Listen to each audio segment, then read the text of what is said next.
এই হচ্ছে মেশিন। এখানে প্রথমে এই নিচ দিয়ে নিয়ে গিয়ে এটাকে প্রথমে লক করে দিলাম এখানে,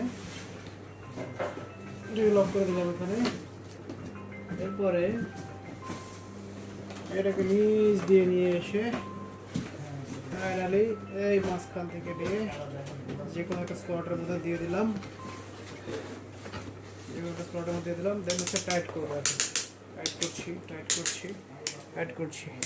টাইট করা হয়ে গেল। এখন আমরা এখানে ক্লিপ করাবো। ক্লিপ প্রথমে ক্লিপ এখানে আছে, ক্লিপ বার করছি। ক্লিপটা চাইলে আমরা আগেও পরিয়ে নিতে পারি, আবার হচ্ছে পরে এভাবে খুলেও অ্যাড করতে